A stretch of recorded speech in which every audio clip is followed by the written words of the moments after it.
Shalom jemaat Tuhan, saya senang sekali hari ini Joshua Ginting akan sharing kepada kita semua tentang suatu kisah yang menarik dia, Yohanes pasal 2 ayat 1 sampai 11. Ini cerita tentang pernikahan di Kana dan oleh karena itu saya akan mengangkat tema untuk sharing atau khotbah saya hari ini yaitu menjaga manisnya hubungan pernikahan. Nah, sebelum saya melanjutkannya kita hari ini bisa melihat bagaimana fenomena tingginya angka perceraian di Indonesia baik juga di seluruh dunia.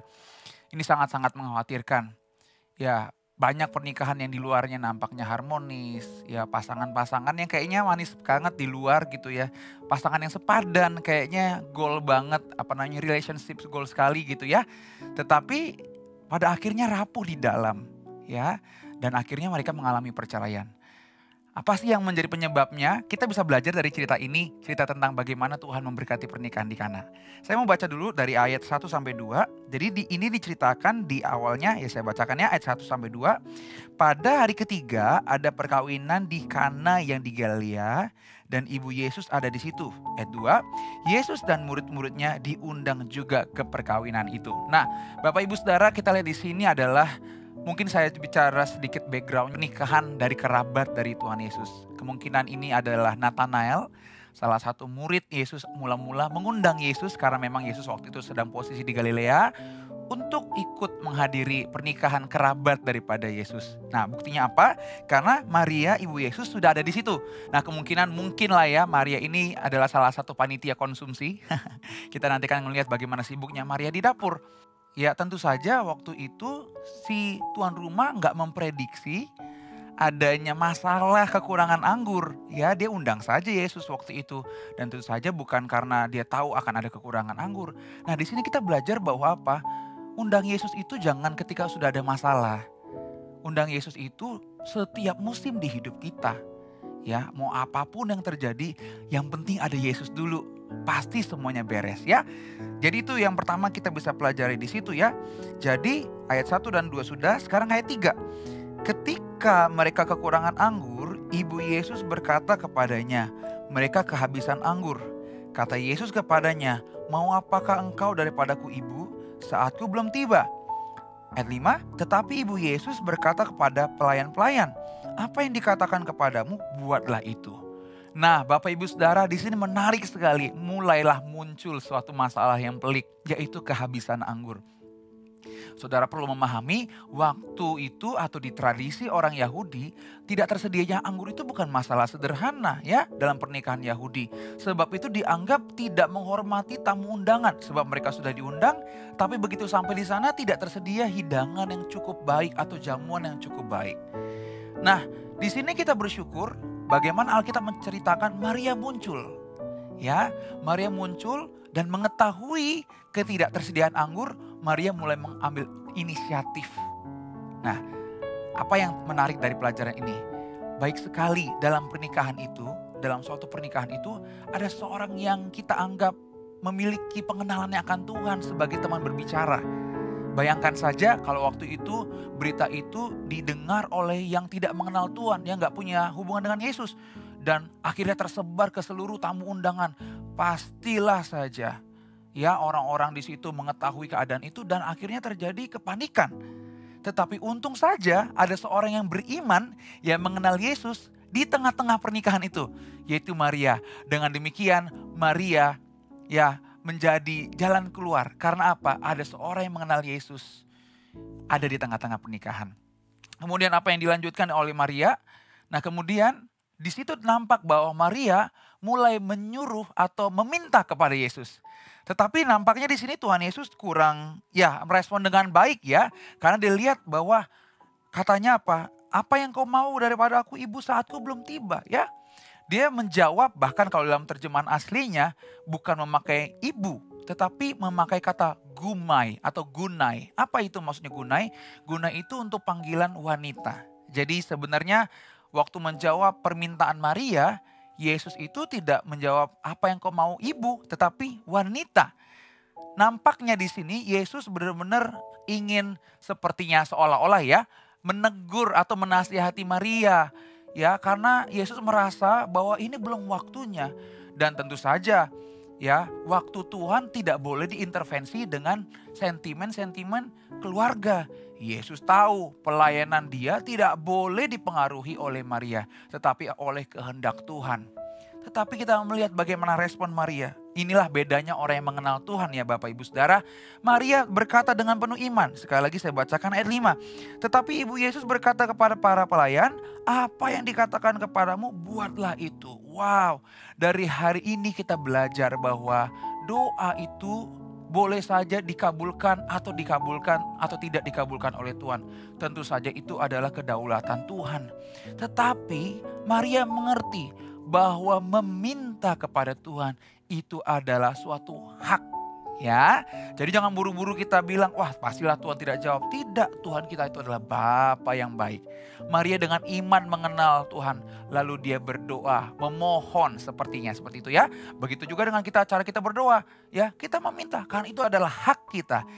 Masalah diberikan atau tidak itu adalah kedaulatan Tuhan. Kemudian di situ dituliskan di ayat 6, di situ ada 6 tempayan yang disediakan untuk pembasuhan menurut adat orang Yahudi. Masing-masing isinya 2-3 buyung. Ayat 7, Yesus berkata kepada pelayan-pelayan itu, isilah tempayan-tempayan itu penuh dengan air dan mereka pun mengisinya sampai penuh. Ayat 8, lalu kata Yesus kepada mereka, sekarang cedoklah dan bawalah kepada pemimpin pesta, lalu mereka pun membawanya. Wow, menarik sekali ternyata meskipun tadi awalnya seolah-olah ditolak, tapi ternyata Tuhan Yesus tetap menjawab doa Maria. Yesus mengabulkan doanya. Ini membuktikan apa yang dikatakan Mazmur 133. Pemazmur mengatakan bahwa sungguh alangkah indahnya ya orang yang duduk rukun bersama, karena kesanalah Tuhan memerintahkan berkat atas persatuan, yaitu orang-orang yang duduk dengan rukun. Nah, persatuan dalam rumah tangga sangat dikenan oleh Tuhan. Ya, ini seolah-olah Tuhan Yesus memberikan diskresi, meskipun enggak waktunya, tapi dia memerintahkan dengan diskresi yang ada padanya. Ya, bahwa apa? Tuhan menghargai persatuan itu, lalu dia memerintahkan berkatnya. Nah, kemudian setelah itu apa? Yesus menyuruh orang mengisi tempayan. Ya, tempayan untuk pembasuhan kaki. Tentu saja kalau kita semua ya ada sebagai tamu di situ, pastilah kita nggak nyaman kalau kita harus minum dari air hasil daripada pembasuhan kaki. Tetapi ini yang menarik, di dalam Tuhan itu tidak bermasalah ya modal kita seberapa banyak. Yesus seringkali memakai apa yang ada pada kita untuk menyatakan mujizat. Nah, di sini menyatakan bahwa apa? Bahagia itu nggak mesti dengan banyak uang melimpah ternyata. Apa yang ada di situ, bahkan air dalam tempayan pembasuhan kaki pun dapat dirubah menjadi anggur yang manis. Sebab masalahnya apa? Bukan seberapa banyak yang kita miliki, tetapi selama ada Yesus. Haleluya. Semua yang sedikit dinaikkan kualitasnya. Tuhan kita adalah Tuhan atas kualitas. Jadi apa yang hambar di tangan Tuhan dapat dijadikan menjadi manis. Sekali lagi, kebahagiaan kita bukan terletak daripada banyaknya fasilitas, banyaknya berkat yang kita terima. Tetapi keberadaan Yesus di tengah-tengah pernikahan. Nah, saudara perlu menarik perhatikan, di sini perintah Yesus tuh kepada para pelayan-pelayan sangat detail. Ya, di sini berkata, isilah tempayan-tempayan itu ayat 7 penuh dengan air. Kalau di dalam bahasa Inggrisnya menarik, ini memakai kalimat up to the brim, artinya sampai ke ujung. Jadi benar-benar sampai ke batasnya, itu benar-benar isi penuh. Nah, Bapak Ibu Saudara, memang kita membutuhkan Yesus di tengah-tengah pernikahan. Dan tidak cukup hanya Yesus, tapi kita harus mentaati apa yang Yesus katakan. Ya, sebab kita tahu Alkitab kita ini adalah buku panduan terhadap segala sesuatu. Ya, buku Alkitab ini bukan hanya sekedar mengajari kita bagaimana mencapai sorga. Ya, tapi buku Alkitab kita ini buku segala yang kita butuhkan. Di dalamnya juga ada nasihat-nasihat tentang pernikahan. Ya, ingat bahwa apa? Firman Tuhan berkata apa? Ayo para istri hormati suami. Seperti gereja menghormati Tuhan. Demikian juga suami-suami ayo kasihi. Ya, istri-istri. Ya, anak-anak hormati orang tua. Jadi Alkitab kita ini adalah buku terhadap semua kebutuhan kita. Kalau kita ingin pernikahan kita diberkati oleh Tuhan, kita harus rajin baca firman, mentaati firman Tuhan, ikut apa yang Alkitab katakan ya. Karena ini buku panduan kita ayat 9 sampai 10. Setelah pemimpin pesta itu mengecap air yang telah menjadi anggur itu, jadi sudah berubah ya, dan ia tidak tahu dari mana datangnya. Tetapi pelayan-pelayan yang mencedok air itu mengetahuinya. Ia memanggil mempelai laki-laki. Ayat 10. Dan berkata kepadanya, setiap orang menghidangkan anggur yang baik dahulu, dan sesudah orang puas minum, barulah yang kurang baik. Akan tetapi engkau menyimpan anggur yang baik sampai sekarang. Wow, ini luar biasa menarik. Tahukah saudara, waktu itu ada suatu tradisi di Yahudi bahwa di antara semua tamu-tamu undangan biasanya dipilih satu orang, ya. Nah, orang ini nanti akan diangkat, dalam hal ini dikatakan sebagai pemimpin pesta. Apa sih tugasnya? Tugasnya itu adalah untuk menilai ya kualitas hidangan yang disampaikan atau dihidangkan oleh si tuan rumah pemilik pesta. Ya, kalau saya bayangkan dalam keadaan waktu itu tentu saja ya si pemimpin pesta ini nggak menaruh ekspektasi terlalu tinggi terhadap anggur yang dihidangkan belakangan. Karena memang seperti apa yang dia akui, biasanya sih kalau di belakang-belakang itu ya agak kurang manis lah ya, agak kurang berkualitas. Tetapi betapa terkejutnya ya pemimpin pesta ini, sehingga apa? Dia merasa memerlukan untuk memanggil dan memuji ya mempelai pria di depan umum. Ya, karena apa? Dia merasa kaget dan sangat-sangat terkesan. Kenapa? Karena anggur yang disediakan tidak kalah manis. Wah, demikianlah kita dengan pernikahan kita. Ya, ketika cinta yang bersyarat itu udah menjadi hambar, kasih Yesus yang mengubahkannya menjadi manis kembali. Ketika di tengah-tengah perjalanan tahun-tahun ya, akhir dari pernikahan, orang-orang sudah mulai hambar, tetapi kasih Yesus yang kembali menyatakan, menghidupkan manisnya hubungan pernikahan. Menarik sekali dalam kalimat yang disampaikan ini, ya akan tetapi engkau menyimpan. Nah, menyimpan yang digunakan di bahasa aslinya itu adalah teterekas. Itu terjemahan Indonesia menyimpan ya. Tetapi kalau teterekas ini sebenarnya mempunyai arti yang lebih dalam lagi. Teterekas ini memiliki arti menjaga atau mempertahankan. Ya, kalau ini dipakai menyimpan, ya menarik sekali. Menarik sekali. Ya, bahwa apa? Bahwa ternyata hubungan pernikahan itu manisnya itu bukan dibeli atau disiapkan, tapi dipertahankan ya. Jadi anggur yang baik dapat dipahami bahwa kemanisan dalam hubungan rumah tangga memang harus diperjuangkan, memang harus diusahakan, dipertahankan, dijaga. Ya, dan pada akhirnya kita akan melihat ya betapa orang ini, yaitu si pemimpin pesta ini mengecap. Nah, demikianlah nanti hubungan pernikahan kita manisnya dapat dirasakan oleh orang banyak. Betul? Dan mereka memuji Tuhan. Mereka akan bersaksi, wah nampak manis sekali, luar biasa sekali. Mereka menyaksikan betapa manisnya. Demikianlah kita gak perlu menunjukkan ya, gak perlu membuat semacam pencitraan betapa baiknya atau manisnya pernikahan kita. Ya, sama seperti pemimpin pesta ini merasakan langsung dan akhirnya memuji, demikian akan terjadi dalam pernikahan kita. Orang yang melihat pernikahan kita akan merasakan sendiri, mengecap sendiri, menyaksikan sendiri, dan memuji nama Tuhan, memuliakan nama Tuhan. Karena pernikahan kita adalah pernikahan yang melibatkan Yesus.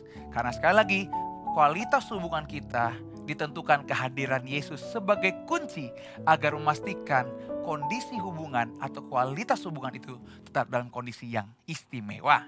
Baik, ayat yang 11. Ayat 11 yang terakhir, firman Tuhan di sini mencatat, hal itu dibuat Yesus di Kana yang di Galilea sebagai yang pertama dari tanda-tanda, dan dengan itu ia telah menyatakan kemuliaannya dan murid-muridnya percaya kepadanya. Wah, saya membayangkan di waktu itu semua yang di belakang layar, semua yang di dapur bersama dengan Maria, mungkin mereka waktu itu deg-degan. Wah, ini apa yang terjadi? Ternyata mereka melihat mujizat yang luar biasa. Semua yang di balik layar memuji Tuhan. Semua yang tahu dari mana air itu berasal memuji Tuhan. Nah, biarlah sekali lagi saya ulangi. pernikahan kita membuat nama Tuhan menjadi masyhur. Amin. Baik, kita akan tiba dalam kesimpulan kita. Beberapa kesimpulan yang akan saya sampaikan. Pertama adalah kehadiran Yesus sangat dibutuhkan dalam setiap aspek dalam kehidupan kita. Dan Alkitab adalah panduan lengkap dan petunjuk konkret dari Tuhan yang dapat diterapkan dalam segala hal dalam kehidupan kita. Yang kedua, Tuhan, ya dalam hal ini kita lihat dari contoh Maria ya, sangat menghargakan iman kita kepadanya. Kita dapat berperkara dan meminta kepadanya. Meskipun sih kedaulatan tetap berada di tangan Tuhan, mau dikabulkan atau tidak itu tetap adalah kedaulatan Tuhan. Untuk yang ketiga, mujizat yang terjadi dalam pernikahan di Kana sebagai yang pertama dilakukan Yesus. Nah, ini perlu kita garis bawahi. Bisa saja mujizat perdana dalam pelayanan Yesus dalam dikerjakannya dalam keadaan atau situasi yang lain. Tetapi dalam hal ini Alkitab mencatat bahwa Tuhan mengadakan mujizat yang sulung, yang pertama. Ini menggambarkan betapa penghargaan tingginya penghargaan Yesus terhadap lembaga pernikahan. Suatu penegasan bahwa Tuhanlah yang menginisiasi terbentuknya lembaga pernikahan sebagai lambang persatuan Kristus dengan gereja yang dikasihinya. Kemudian dari sini kita juga harus menangkap suatu pesan bahwa apa? Tujuan dari pernikahan itu bukan sekedar mencari kebahagiaan, ya, bukan sekedar mengumbar cinta, tetapi untuk menanggapi atau menggenapi rencana Tuhan, yaitu apa? Persatuan. Ya, kita lihat betapa Tuhan menghargakan persatuan, ya. Persatuan dua individu yang berbeda, yang tentu saja nggak sempurna sih, tetapi diikat oleh kasih Tuhan. Ya, seperti dalam Kolose pasal 3 ayat 14 berkata apa? Kenakanlah kasih, ya, yang pengikat kita yang mempersatukan dan menyempurnakan. Nah, Yesus sebagai sumber kasih harus dilibatkan dalam mempertahankan kualitas hubungan dalam pernikahan. Ya, pernikahan itu semestinya sih bukan saling menuntut, tetapi adalah suatu komitmen untuk saling melayani, komitmen untuk saling memberkati, komitmen untuk saling melengkapi, sehingga persatuan itu diberkati oleh Tuhan. Amin. Nah, apa sih yang harus kita lakukan? Saya mencatat ada 3. Yang pertama, secara konkret kita harus melibatkan Tuhan dalam setiap aspek kehidupan kita. Amin. Termasuk dalam hubungan pernikahan kita ya. Pastikan dalam setiap apapun kita undang Yesus ya. Jangan kalau sudah ada masalah saja. Yang kedua, mari kita usahakan persatuan ya. Bagaimana caranya? Menggunakan kasih Kristus sebagai pengikat dalam hubungan pernikahan. Dan yang paling penting ketiga adalah jangan lupa ini firman Tuhan adalah panduan untuk membina hubungan. Demikianlah sharing singkat yang bisa saya sampaikan hari ini. Kiranya apa yang saya sharingkan ini bisa memberkati saudara. Tuhan Yesus memberkati kita. Shalom. Salam iKhris.